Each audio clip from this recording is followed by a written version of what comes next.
Assalamu alaikum dear student, your chemistry teacher Qasim Zia. Today my topic is concept of mole and Avogadro number.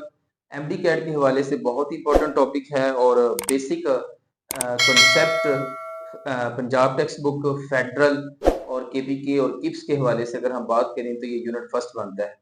चलें जी, let's start mole and Avogadro number के हवाले से बात करते हैं। तो first of all definition mole क्या होता है? You can define mole in two ways. Quantity of any substance that contains Avogadro number of particles. तो किसी भी शय की वो मिकदार जिसमें एवोगैड्रो नंबर ऑफ पार्टिकल्स मौजूद हो उसको हम क्या कहते हैं? मोल कहते हैं। माय डियर स्टूडेंट, ये एक टर्म है जो किसी शय की मिकदार को एक्सप्रेस करने का ये एक यूनिट भी है। जैसे अगर हम मार्केट में जाएं और हम कहते हैं जी 1 दर्जन जो है वो बॉल पॉइंट्स ले आए, तो इससे मुराद क्या होता है कि वो क्वांटिटी क्या होगी? 12 होगी। इसी तरह 1 दर्जन जो है वो एग्स के हवाले से बात करें तो वो नंबर ऑफ एग्स कितने होंगे? 12 होंगे। और ये जो जब टर्म यूज करते हैं हम मोल, तो इससे मुराद है किसी भी शय की वो मिकदार जिसमें एवोगैड्रो पार्टिकल्स की तादाद होती है। Avogadro particles, Avogadro 6.022 10 raised to power 23।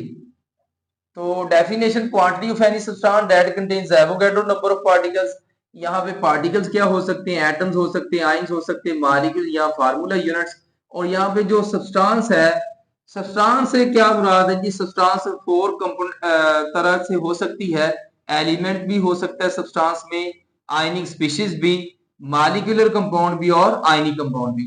तो my dear student, molecular compound अगर नेचर ऑफ बॉन्ड के हवाले से बात करें तो इसमें नेचर ऑफ बॉन्ड क्या है? कोवलेंट। और आयनिक कंपाउंड में नेचर ऑफ बॉन्ड के हवाले से बात करें तो बॉन्ड क्या होगा? आयनिक बॉन्ड होगा।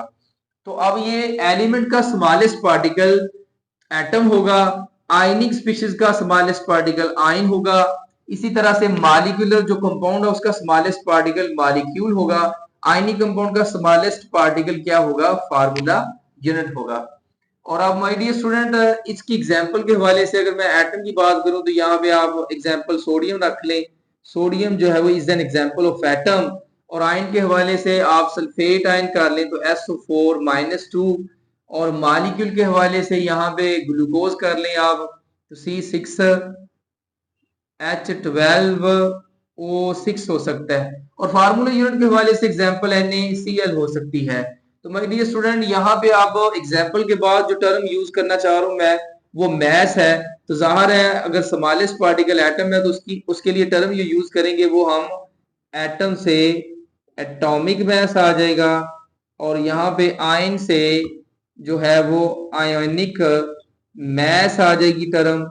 और इसी तरह से मॉलिक्यूल से मॉलिक्यूलर मैस आ जाएगी। और नेक्स्ट माय डियर स्टूडेंट, ये फार्मूला यूनिट है तो इसकी जो मैस है उसको हम फार्मूला मैस कहते हैं। माय डियर स्टूडेंट, अब इनके लिए रिलेटिव जो मैस है, रिलेटिव मैस ये कार्बन 12 से जो कंपैरिजन करके की जाएगी 1/12 पार्ट ऑफ द कार्बन 12, तो ये एटॉमिक मैस है। और ये जो रिलेटिव मैस इसके लिए क्या होगी? इस हवाले से अगर मैं एग्जांपल दूं तो सोडियम की जो एटॉमिक मैस है वो होगी 23 AMU। इसी तरह से आयन की जो मैस है वो आयनिक मैस, और आयन की एग्जांपल में सल्फेट है तो इसकी मैस क्या होती है? 98। और साथ में मैं अगर AMU लिख दूंगा तो ये क्या बन जाएगी? Relative mass. तो याद रखें, relative atomic mass, relative ionic mass, relative molecular mass, relative formula mass जो है ये वही मैस है जो कार्बन 12 से कंपैरिजन करके कैलकुलेट की जाए। और उसका यूनिट जो है वो AMU होगा, unified atomic mass unit, AMU। तो यहाँ पे मॉलिक्यूल के हवाले से ग्लूकोज की एग्जांपल मैंने दी है तो उसकी मॉलिक्यूलर मैस 180 ग्राम है। लेकिन मैं रिलेटिव मैस के हवाले से बात करूंगा तो 180 क्या आ जाएगा? AMU आ जाएगा। इसी तरह से my dear student, relative mass formula unit NaCl की कितनी है भाई? 58.5 AMU है। तो जब आप AMU यूनिट यूज करते हैं तो ये रिलेटिव मैस होगी। और ये मैस कितने एटम्स की, कितने आयन्स की या मॉलिक्यूल या फार्मूला यूनिट्स की होगी, तो इसमें सिर्फ तादाद के हवाले से अगर मैं बात करूं तो ये सिर्फ एक पार्टिकल की मास होगी। यानी 58.5 के साथ अगर मैंने AMU लिख दिया तो इससे मुराद नंबर ऑफ पार्टिकल्स की तादाद क्या है, नंबर ऑफ पार्टिकल्स यहाँ पे ओनली 1 है, और 1 ही फार्मूला यूनिट है, 1 ही मॉलिक्यूल ऑफ ग्लूकोज है, इसी तरह से 1 आयन है किसी आयनिक स्पीशीज का, और इसी तरह से 1 एटम है एलिमेंट का। और अगर मैं मोलर मास के हवाले से बात करूं तो माय डियर स्टूडेंट, वो जो 23 AMU लिखा है आपने, वो 23 जो है वो ग्राम आ जाएगा, और इसी तरह से ये 98 AMU की बजाय 98 ग्राम आ जाएगा, 180 AMU की बजाय इसका यूनिट 180 ग्राम आ जाएगा, और नेक्स्ट 58.5 ग्राम आ जाएगा। तो आपने देखा यहाँ पे, इसको मैं रिपीट करता हूँ कि किसी भी शय की वो मिकदार जिसमें एवोगैड्रो पार्टिकल्स की तादाद हो उसको मोल कहते हैं, और quantity of the substance that contains Avogadro number of particles, और यहाँ पार्टिकल्स एटम्स हो सकते हैं, आयंस हो सकते हैं, मॉलिक्यूल या फार्मूला यूनिट्स हो सकते हैं, और सब्सटेंस यहाँ 4 तरह की होती है, एलिमेंट, आयनिक स्पीशीज, मॉलिक्यूलर और आयनिक कंपाउंड। तो इस एलिमेंट का स्मॉलेस्ट पार्टिकल एटम, और इसकी मास जो है वो एटॉमिक मास होगी, और एटॉमिक मास को जब आप ग्रामों में एक्सप्रेस करेंगे तो यही मोलर मास हो जाएगी, और इससे मुराद कितने पार्टिकल्स हैं, एवोगैड्रो पार्टिकल्स हैं। जब Avogadro particles 6.02 to 10 raise to power 23 की आपसे मास पूछी जाएगी, एवोगैड्रो फार्मूला यूनिट्स की मास 58.5 ग्राम, एवोगैड्रो मॉलिक्यूल्स की मास 180 ग्राम, एवोगैड्रो आयंस की मास 98 ग्राम। लेकिन जब मैं आपसे कहता हूं कि सल्फेट का एक आयन है और उसकी मास क्या होगी, तो 98 AMU होगी। और ये सारा करने का मकसद क्या है, ये भी जो है वो कंसेप्ट ऑफ मोल ही है, कि जब आप किसी भी एटम की एटॉमिक मास को, आयन की आयनिक मास को, मॉलिक्यूल की मॉलिक्यूलर मास को, फार्मूला यूनिट की फार्मूला मास को ग्रामों में एक्सप्रेस करेंगे तो this expression is also called 1 mole. My dear student, next कुछ फार्मूलाज हैं, given quantities, required quantities, calculation, how to calculate number of moles. तो my dear student, you can calculate number of moles by using these formulas. If mass is given, how to calculate number of moles, तो given mass divided by molar मास। इसी तरह से अगर आपको volume given हो तो आप डिवाइड करेंगे मोलर वॉल्यूम से, आप कैलकुलेट कर लेंगे number of moles. And thirdly जो है वो अगर given number of particles given है तो आप उसे एवोगैड्रो नंबर से डिवाइड करेंगे तो आपको मिल जाएंगे मोल्स। इसी तरह से आपसे वो कहता है जी मास कैलकुलेट करें, और मोल्स आपको गिवन हो तो आपने मल्टीप्लाई कर लेना है मोलर मास से। इसी तरह वॉल्यूम अगर वो कहता है, ये रिक्वायर्ड क्वांटिटी वॉल्यूम है, आपसे कहता है जी वॉल्यूम कैलकुलेट करें और मोल्स गिवन है, तो आप मल्टीप्लाई करोगे जिस गैस का वॉल्यूम गिवन होगा उसके मोल्स को उसी के मोलर वॉल्यूम से मल्टीप्लाई कर लेंगे। इसी तरह अगर आपने गैस के नंबर ऑफ मॉलिक्यूल्स कैलकुलेट करने हैं या किसी स्पीशीज के नंबर ऑफ पार्टिकल्स कैलकुलेट करने हैं तो उस स्पीशीज के मोल्स को एवोगैड्रो नंबर से आप मल्टीप्लाई कर लेंगे। इस तरह से 6 तरह की आप मोल से रिलेटेड कैलकुलेशन कर सकते हैं। मेरे डियर स्टूडेंट, नेक्स्ट जो है वो एवोगैड्रो नंबर के हवाले से बात करते हैं। What is Avogadro number? नाम से ज़ाहिर है कि नंबर ऑफ एटम्स हैं या आयंस की तादाद है या फार्मूला यूनिट्स की, मॉलिक्यूल्स की, इन ग्राम atom, gram ion, gram formula या ग्राम मॉलिक्यूल। तो अगेन रिपीट करता हूँ, डेफिनेशन क्या होगी एवोगैड्रो नंबर की? एक्चुअली ये नंबर ही है, नंबर ऑफ एटम्स हो सकते हैं, आयंस हो सकते हैं, फार्मूला यूनिट्स हो सकते हैं, मॉलिक्यूल्स हो सकते हैं, इन 1 gram atom, gram ion, gram formula या ग्राम मॉलिक्यूल में, और its value is 6.02 to 10 raise to power 23। Examples के हवाले से बात करते हैं तो there is a relation between mole and Avogadro number. किसी भी शय का जब आप एक मोल लेते हैं, और एक मोल क्या होगा कि किसी भी एटम की एटॉमिक मास, आयन की आयनिक मास, मॉलिक्यूल की मॉलिक्यूलर मास, फार्मूला मास को जब आप ग्रामों में एक्सप्रेस करते हैं तो दिस एक्सप्रेशन इज कॉल्ड 1 मोल। तो इसी तरह हम मैं एटम के हवाले से बात करना चाहूंगा, तो अगर हाइड्रोजन एटम है तो इसकी जो एटॉमिक मास है वो 1.008 ग्राम है। तो when atomic mass of an atom is expressed in gram this expression is called 1 मोल। और अगर किसी भी शय का 1 मोल है तो मैंने आपको बताया था कि 1 मोल से मुराद ये एक्सप्रेशन है किसी भी शय की क्वांटिटी का। तो expression of quantity of the substance is called mole. तो 1 मोल से मुराद क्या है 6.022 10 रेज टू पावर 23 क्या होंगे 1.008 ग्राम हाइड्रोजन क्या होंगे एटम्स होंगे। तो नेक्स्ट एग्जांपल देखें, अगर मैं सोडियम की अगेन एग्जांपल देना चाहूं तो सोडियम की जो एटॉमिक मास है वो 23 साथ में ग्राम लिख दें तो दिस एक्सप्रेशन इज कॉल्ड 1 मोल। और किसी भी शय के 1 मोल में कितने पार्टिकल्स होते हैं एवोगैड्रो, तो 6 10 रेज टू पावर 23 क्या आ जाएंगे सोडियम के एटम्स आ जाएंगे। अब ये जो दो एग्जांपल मैंने दी है वो एक एटम की एटॉमिक मास को मैंने ग्रामों में एक्सप्रेस किया है। नेक्स्ट अगर मैं आयन के हवाले से एग्जांपल करना चाहूं तो फॉर एग्जांपल सल्फेट एक आयनिक स्पीशीज है और इसमें माय डियर सन सल्फर की 32 है, ऑक्सीजन की 16 है, मल्टीपल 4 16 मल्टीपल 4 64, तो टोटल मिला के ये मास हो जाती 98। अगर मैं ग्रामों के साथ लिखूं तो दिस एक्सप्रेशन इज कॉल्ड 1 मोल। और किसी भी शय का 1 मोल होगा तो उसमें 6.022 10 रेज टू पावर 23 क्या होंगे। सल्फेट एक आयन है तो इसमें आयन्स की तादाद होगी। इसी तरह से माय डियर सन आयन के हवाले से और एग्जांपल अगर आप करना चाहें तो फास्फेट कर लें, PO4-3 है, फास्फोरस की मास जो है वो 31 है और ऑक्सीजन की 16 मल्टीपल 4 64, इन दोनों का सम कर लें 4 plus 1 5 and 6 plus 3 9 95 gram. This expression is called 1 मोल। और अगर किसी भी शय का 1 मोल होगा तो उसमें मौजूद आयंस की तादाद 6.022 10 रेज टू पावर 23 होगी। इसी तरह से माय डियर सन अगर हम वाटर की एग्जांपल ले या ग्लूकोज की तो ग्लूकोज C6H12O6 इसकी जो मॉलिक्यूलर मास है मॉलिक्यूल है इसकी मॉलिक्यूलर मास 180 ग्राम है। दिस एक्सप्रेशन इज कॉल्ड 1 मोल।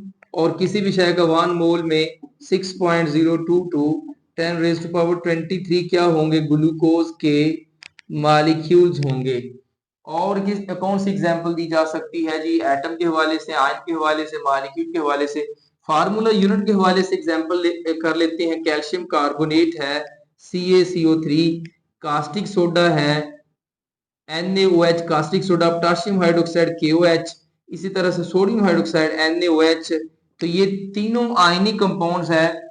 तो आयनिक जो कंपाउंड्स होते हैं उनकी मास को फार्मूला मास कहते हैं। और फार्मूला मास भी क्या है किसी फार्मूला यूनिट में मौजूद तमाम एटम्स की एटॉमिक मास का सम है। कैल्शियम 20, कार्बन 12, ऑक्सीजन 16 मल्टीपल 3 48, तो टोटल मिला के ये 100 ग्राम बनता है। दिस एक्सप्रेशन इज कॉल्ड 1 मोल।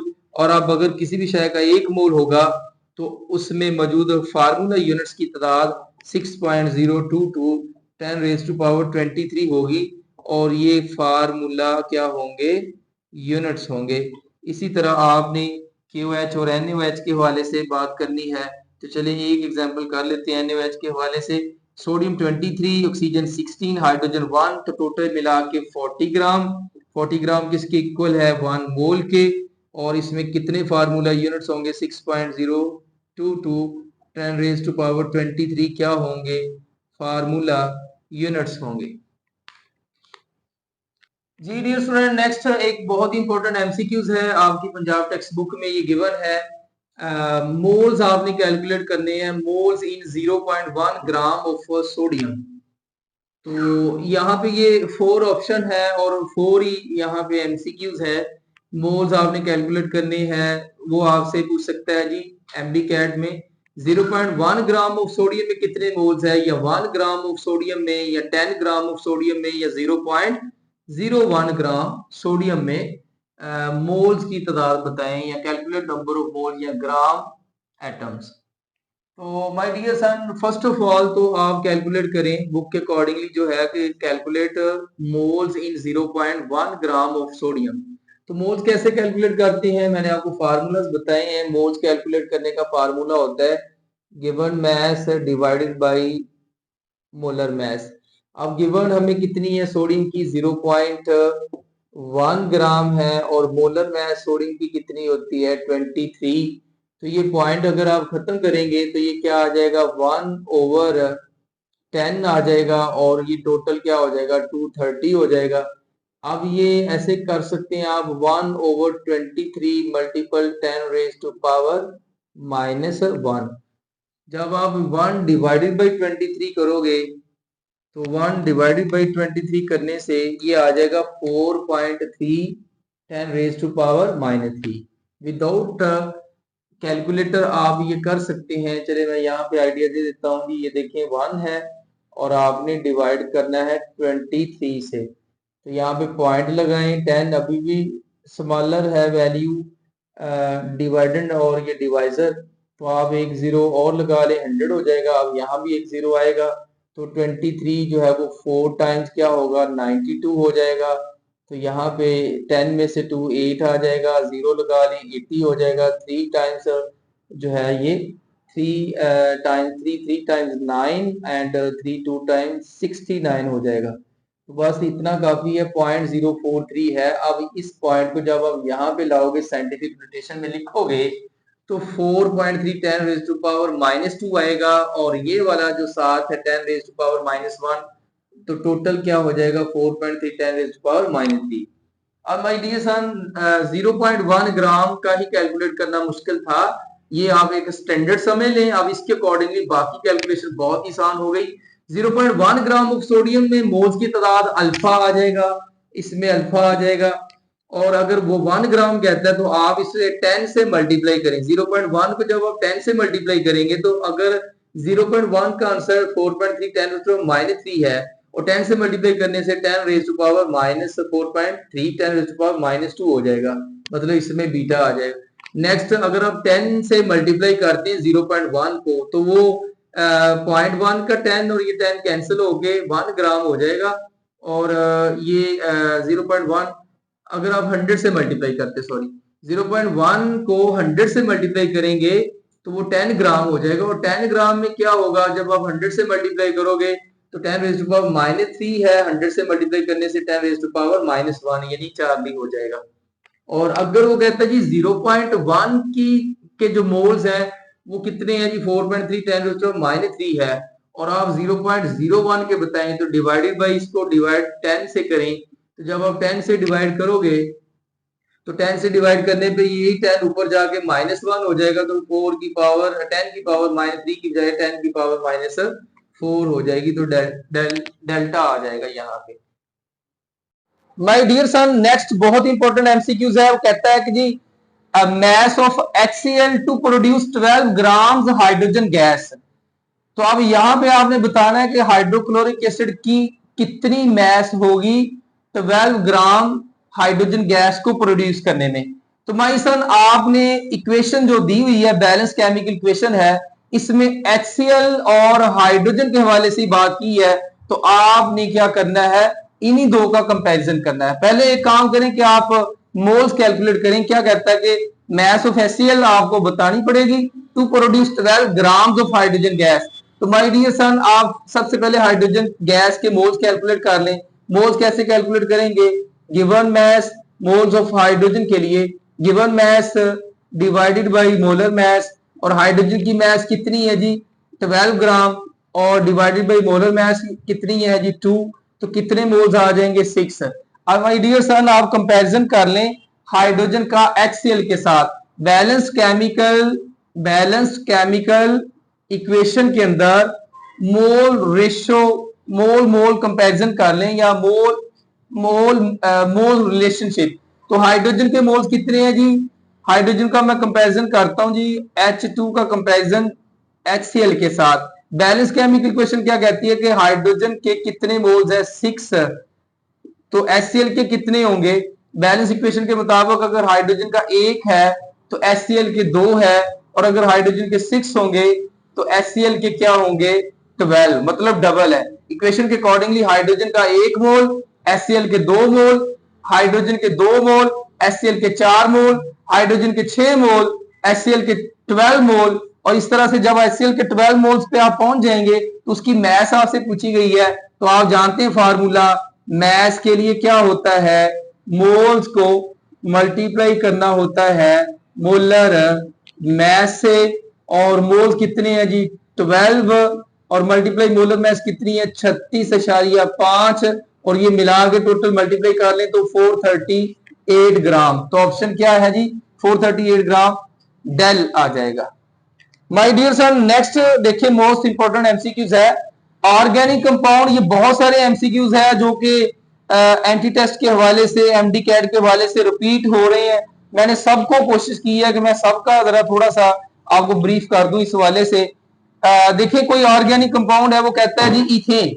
याद रखें आपको उसका मॉलिक्यूलर फार्मूला आना चाहिए। मैं आपको ट्रिक बता देता हूं, आपने इन चक्रों में नहीं पढ़ना कि आपसे वो कहता है जी इथेन बर्न्स होती है, कंप्लीटली बर्न हो जाती in excess of oxygen, how many moles of the carbon dioxide produce, how many moles of the water are produce. तो आप वहां पे क्या करते हैं 4 से 5 मिनट वेस्ट कर देते हैं, जबकि ये नैनो सेकंड में आप बता सकते हैं।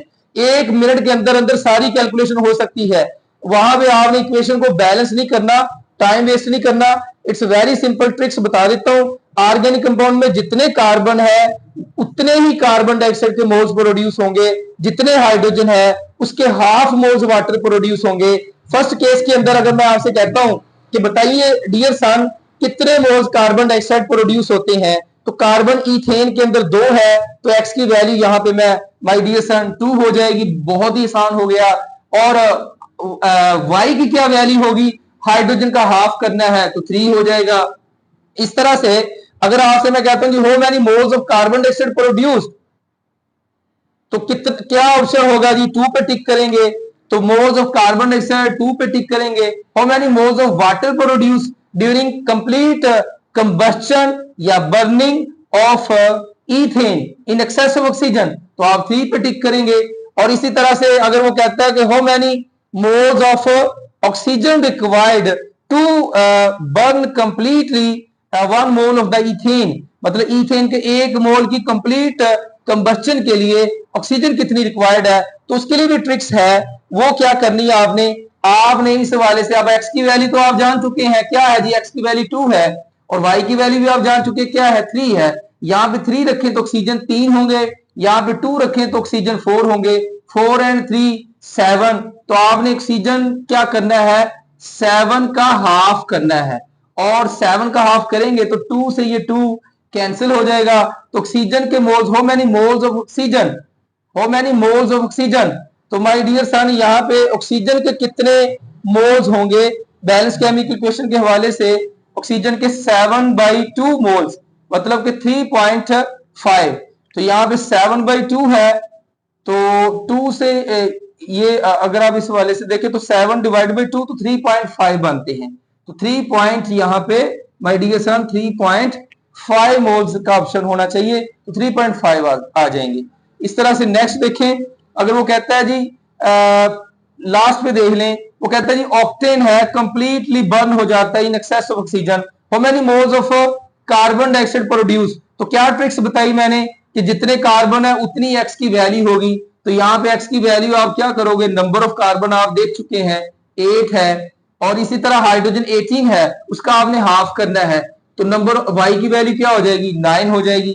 तो इस तरह से how many moles of water produced when octane completely Burns in excess of oxygen, तो 9 पे टिक करोगे। How many moles of carbon dioxide produced when 1 mole of octane completely Burns, तो 8 पे टिक करोगे आप। तो इस तरह ऑप्शन में बता सकता हूं जी, यहाँ पे अल्फा बीटा चार्ली डेल्टा, तो क्या आ सकता है जी यहाँ पे 8 हो सकता है, 9 हो सकता है, सॉरी 8 9, इस तरह से 10 और 7 के वो ऑप्शन दे देता है। तो how many moles of carbon dioxide produce 8 पे टिक करेंगे, how many moles of water produce तो आप 9 पे टिक करेंगे। ऐसे सो मैनी आपसे ऑक्सीजन का भी पूछा जा सकता है, ऑक्टेन के हाफ मोल का भी, ऑक्टेन के 2 मोल्स का भी। अगर 2 मोल्स ऑक्टेन कहता है तो कार्बन डाइऑक्साइड जो 8 मोल्स प्रोड्यूस हुई है उसका डबल 16 हो जाएगा। अगर वो कहता है 2 मोल्स ऑक्टेन बर्न्स होता है, how many moles of the water produce, तो 9 का डबल 18 हो जाएगा। तो I hope you understand very well.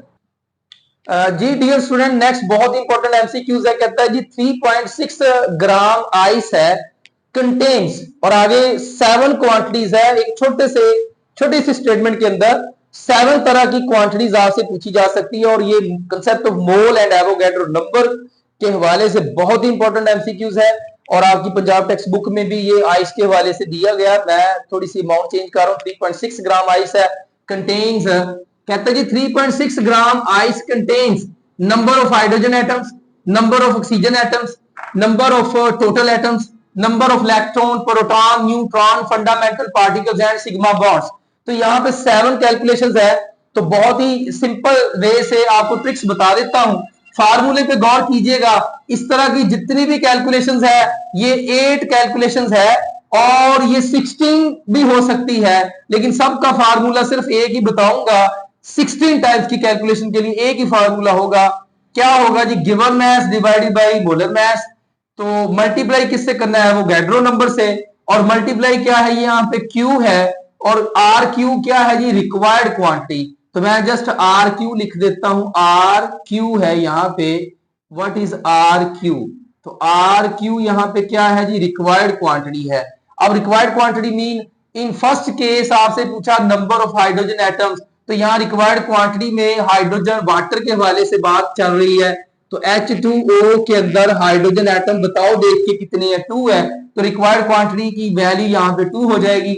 अगर नंबर ऑफ ऑक्सीजन एटम पूछे हैं तो रिक्वायर्ड क्वांटिटी की वैल्यू 1 हो जाएगी। नंबर ऑफ टोटल एटम पूछे हैं तो रिक्वायर्ड क्वांटिटी की वैल्यू 3 हो जाएगी। और इसी तरह से नंबर ऑफ इलेक्ट्रॉन पूछे हैं तो रिक्वायर्ड क्वांटिटी की वैल्यू 10 हो जाएगी। Number of proton required quantity की वैल्यू 10 हो जाएगी। Number of neutron required quantity की वैल्यू 8 हो जाएगी। अब यहाँ पे 8 क्यों है भाई? H2O में न्यूट्रॉन नहीं होता, 2 इलेक्ट्रॉन होते हैं हाइड्रोजन के वाले से, 2 ही इसमें प्रोटॉन है।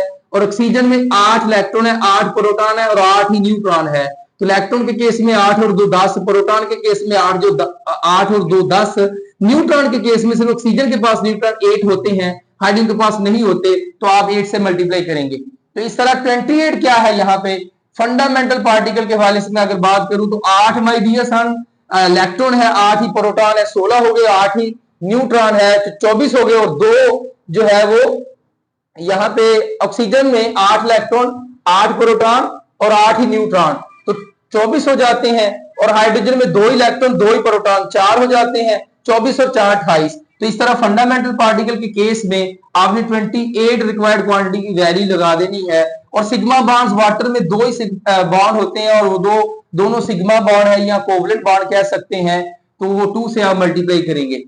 इस तरह से आप देखें कैलकुलेशन करके। पहला क्या है जी? नंबर ऑफ हाइड्रोजन एटम आपने बताने हैं। तो क्या बताएंगे जी? गिवन मास कितनी है? Given mass 3.6 gram divided by molar mass कितनी है जी? 18 मल्टीप्लाई एवोगैड्रो Na आ जाएगा, और multiply my dear son required quantity. First के केस में हाइड्रोजन एटम की तादाद 2 है। तो अगर आप सिंप्लीफाई करें तो गौर कीजिएगा, यहाँ पे 18 2 टाइम्स 36 होता है, और पॉइंट का नीचे 10 आ जाएगा, और ये हाफ हो जाएगा 5। तो 1/5 टाइम्स एवोगैड्रो, और मल्टीप्लाई 2 भी है, तो ये हो जाएगा 2/5 टाइम्स एवोगैड्रो हाइड्रोजन एटम्स हो सकते हैं।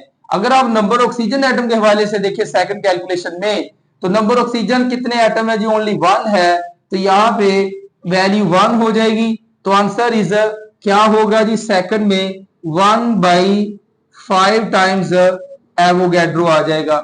और इसी तरह से माय डियर सन थर्ड के केस में देखें, नंबर ऑफ टोटल एटम्स है। तो टोटल एटम्स की वैल्यू यहाँ पे जब 3 लगाएंगे तो ये क्या हो जाएगा जी? आंसर इसका 3/5 टाइम्स Na आ जाएगा। और 4 केस में नंबर ऑफ इलेक्ट्रॉन्स है, 2 इलेक्ट्रॉन हाइड्रोजन में और 8 उसमें ऑक्सीजन में। तो रिक्वायर्ड क्वांटिटी की जगह पे यहाँ मल्टीप्लाई आप 10 से करोगे। यहाँ पे जब माय डियर सन 10 आ जाएगा, और यहाँ पे सिंप्लीफाई करके 1/5 टाइम्स Na, तो मल्टीप्लाई जब आप 10 करोगे तो ये 5 2 टाइम्स 10, तो 2 टाइम्स एवोगैड्रो आ जाएगा। तो माय डियर सन यहाँ पे नंबर ऑफ इलेक्ट्रॉन्स के हवाले से 2 टाइम्स एवोगैड्रो आ जाएगा। नंबर ऑफ टोटल एटम्स के हवाले से मैंने बताया जो है वो 3 टाइम्स 3/5 टाइम्स एवोगैड्रो आ जाएगा। 5 पे आ जाए, नंबर ऑफ प्रोटॉन है तो आप रिक्वायर्ड क्वांटिटी को 10 से मल्टीप्लाई करेंगे और यहाँ पे दोबारा कैलकुलेशन देख लें जो है वो प्रोटॉन के हवाले से। यहाँ पे रिक्वायर्ड क्वांटिटी क्या होगी, 10 होगी और एवोगैड्रो से मल्टीप्लाई और given quantity given math divide by molar math simplify करने से क्या आता है जी 3.6 डिवाइडेड बाई 18, तो वो आएगा जी 1/5 सिंप्लीफाई कर ले तो 1/5 आएगा। तो अब ये 5 2 टाइम्स, तो 2 टाइम्स एवोगैड्रो यहाँ पे जो है वो 10 ही इलेक्ट्रॉन्स है, 2 टाइम्स एवोगैड्रो, 10 ही प्रोटॉन्स है, अगेन 2 टाइम्स एवोगैड्रो। और नंबर ऑफ न्यूट्रॉन्स के केस में जो है वो 8 आपकी रिक्वायर्ड क्वांटिटीज 8 आ जाएगी, तो 8 यहां पे रख लें तो 8 और मल्टीप्लाई एवोगैड्रो डिवाइड बाई 5, तो ये हो जाएगा 8/5 टाइम्स एवोगैड्रो, 8/5 टाइम्स एवोगैड्रो। इसको चेक कर लें। फंडामेंटल पार्टिकल जो है उस हवाले से अगर बात करें तो 2 इलेक्ट्रॉन है और 2 ही प्रोटॉन है। सॉरी, फंडामेंटल पार्टिकल 28 से मल्टीप्लाई करेंगे, फंडामेंटल पार्टिकल 28 है, 28 मल्टीप्लाई एवोगैड्रो मल्टीप्लाई 5, तो 28 डिवाइडेड बाई 5 टाइम्स एवोगैड्रो आ जाएगा फंडामेंटल पार्टिकल्स। तो यहाँ पे 28 fundamental particle 28 multiply Avogadro multiply 5, तो 28 डिवाइडेड बाई 5 टाइम्स एवोगैड्रो आ जाएगा। और सिग्मा बॉन्ड्स के केस में आपने क्या करना है जी, 2 से आप मल्टीप्लाई करेंगे तो इस तरह से सिंप्लीफाई कर लें। 2 यहाँ पे आ जाएगा required quantity Avogadro number multiply 1/5, तो ये आ जाएगा 2/5 टाइम्स एवोगैड्रो। इस तरह से माय डियर सन आप कोई भी क्वांटिटी कैलकुलेट कर सकते हैं, मैंने फार्मूला आपको बता दिया है और आपने सिंप्लीफाई कर लेना है। चलें बाकी इंशाल्लाह नेक्स्ट।